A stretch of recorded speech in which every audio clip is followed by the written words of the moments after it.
എൻ്റെ പേര് father Francis കണിച്ചുകാട്ടിൽ. ഞാനൊരു CMI വൈദികനാണ്. ദൈവാരാധന ഏറ്റവും ശ്രേഷ്ഠം എന്ന തലക്കെട്ടിൽ ഞാൻ ഏതാനും പ്രഭാഷണങ്ങൾ കാഴ്ചവെക്കുകയാണ്. അതിൽ മൂന്നാമത്തേതാണ് സീറോ മലബാർ കുർബാന പുനരുദ്ധാരണം തീവ്രതയിൽ എന്നുള്ളത്. കഴിഞ്ഞ പ്രഭാഷണങ്ങളിൽ സീറോ മലബാർ സഭ നവീകരണത്തെപ്പറ്റിയാണ് ഞാൻ സംസാരിച്ചത്. അതിൽ വളരെ പ്രാധാന്യപ്പെട്ടതാണ് ദൈവാരാധന. രണ്ടാം വത്തിക്കാൻ കൗൺസിലിന്റെ ആഹ്വാനമനുസരിച്ചുള്ള ലിറ്റർജി നവീകരണം കുറെ കാലം നീണ്ടുനിന്നു. കാർഡിനൽ ജോസഫ് പാറേക്കാട്ടിലാണ് അതിന് നേതൃത്വം നൽകിയത്. കാർഡിനൽ പാറേക്കാട്ടിൽ ഒരു പുരോഗമന ആശയക്കാരനായിരുന്നു. അതുപോലെ തന്നെ അദ്ദേഹത്തിന് ശേഷം എറണാകുളത്ത് വന്ന കാർഡിനൽ ആന്റണി പടിയറയും കാർഡിനൽ വർക്കി വിധേയത്തിലും സഭയുടെ നവീകരണത്തെ നന്നായിട്ട് മുന്നോട്ട് കൊണ്ടുപോയിരുന്നു.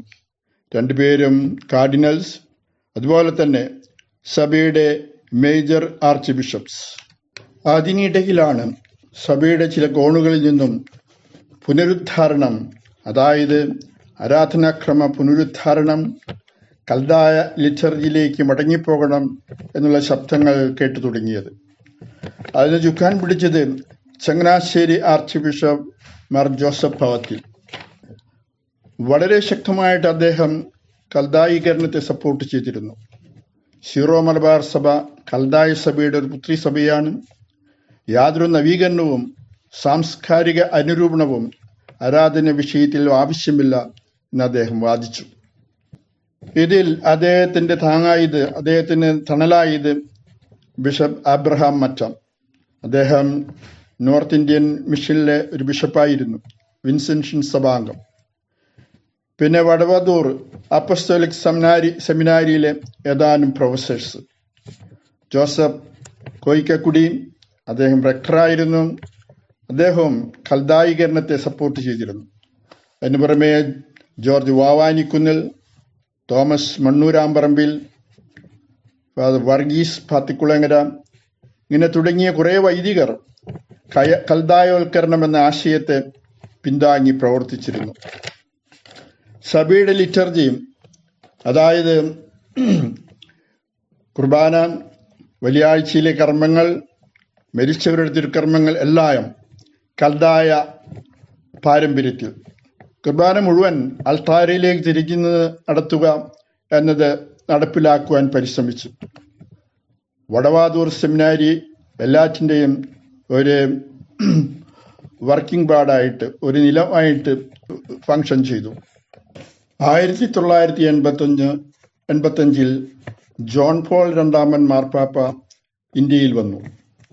ചാവറേച്ചിനെയും അൽഫോൻസാമയുടെയും നാമകരണ പരിപാടിയോട് അനുബന്ധിച്ച് കോട്ടയത്ത് പൊതുസ്ഥലത്ത് വിശുദ്ധ കുർബാന അർപ്പിച്ചു.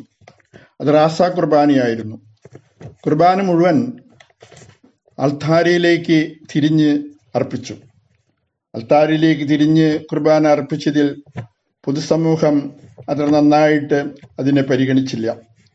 പിന്നീട് അങ്ങോട്ട് കേരളത്തിലെ തെക്കൻ രൂപതകൾ ബലിയർപ്പണം അൾത്താരയിലേക്ക് തിരിഞ്ഞും മറ്റ് രൂപതകൾ ബലിയർപ്പണം ജനങ്ങളിലേക്ക് തിരിഞ്ഞുമായി. അങ്ങനെ രണ്ട് വിഭാഗം അന്ന് സൃഷ്ടിക്കപ്പെട്ടു. പിന്നെ 2000 ക്രിസ്തു ജയന്തിയോടനുബന്ധിച്ച് ലിറ്റർജി പ്രശ്നം വീണ്ടും തലപൊക്കി. അന്ന് കാർഡിനൽ വർക്കി വിധേയത്തിലായിരുന്നു സഭയുടെ മേജർ ആർച്ച് ബിഷപ്പ്. അതിനു മുമ്പുള്ള സീറോ മലബാർ സഭയുടെ സിനഡിൽ ഇപ്രകാരം പാസാക്കി: കുർബാനയുടെ ആദ്യ ഭാഗം ജനങ്ങളിലേക്ക് തിരിഞ്ഞും രണ്ടാമത്തെ ഭാഗം അൾത്താരയിലേക്ക് തിരിഞ്ഞും. 50-50 എന്ന ഫോർമുല അന്നാണ് നടപ്പിൽ വരുത്തുവാൻ പരിശ്രമിച്ചത്. പക്ഷേ മധ്യ കേരളത്തിലെ രൂപതകളും വടക്കൻ രൂപതകളും അതിനെ അപ്പാടെ നിരസിച്ചു, സ്വീകരിക്കുവാൻ തയ്യാറായില്ല. എറണാകുളം, തൃശൂർ, മാനന്തവാടി രൂപതകളിലെ മെത്രാന്മാർ വലിയ അജപാലന പ്രശ്നം പരിഗണിച്ച് ഈ നിയമത്തിന് ഇളവ് നൽകി. ആ രൂപതകൾ പഴയ പോലെ കുർബാന മുഴുവൻ ജനങ്ങളിലേക്ക് തിരിഞ്ഞ് നടത്തിയാൽ മതി എന്ന് ആഹ്വാനം ചെയ്തു. അങ്ങനെ സീറോ മലബാർ സഭയിൽ ആകമാനം ഒരു അങ്കലാപ്പ് സൃഷ്ടിച്ചു. കുറേ രൂപതകൾ കുർബാന മുഴുവൻ ജനങ്ങളിലേക്ക് തിരിഞ്ഞ്, മറ്റു രൂപതകൾ കുർബാന മുഴുവൻ അൾത്താരയിലേക്ക് തിരിഞ്ഞ്. എന്നാൽ കുർബാന ടെക്സ്റ്റ് ഒന്ന് തന്നെയായിരുന്നു. അങ്ങനെ ആ സ്ഥിതി കുറേ കാലം മുൻപോട്ട് പോയി. ഇതിനെല്ലാം ചുക്കാൻ പിടിച്ചിരുന്നത് ഇതുപോലെ ചങ്ങനാശ്ശേരി ആർച്ച് ബിഷപ്പ് ഭവത്തിൽ പിതാവായിരുന്നു. അദ്ദേഹത്തിന് ഈ സഭ മുഴുവനും ഒരു കൽദായ സഭയുടെ രൂപത്തിൽ അല്ലെങ്കിൽ കൽദായ സഭയുടെ പുത്രിയായിട്ട് കാണണമെന്ന് മാത്രമേ ആഗ്രഹമുണ്ടായിരുന്നു. ഇതിനിടയിൽ തന്നെ ലിറ്റർജി ഗീതങ്ങൾ, കുറെ ഗീതങ്ങൾ സുറിയാനിയിലും അതുപോലെ തന്നെ സുറിയാനി ട്യൂണിലും എല്ലാം നടത്തിൽ കൊണ്ടുവന്നു. അങ്ങനെ ഈ കാലഘട്ടം, പുനരുദ്ധാരണത്തിന്റെ കാലഘട്ടം മുഴുവൻ കൽദായ ലിറ്റർജിയെ ഇവിടെ കേരളത്തിൽ പ്രതിഷ്ഠിക്കുക എന്നത് മാത്രമായിരുന്നു. നമസ്കാരം, നന്ദി.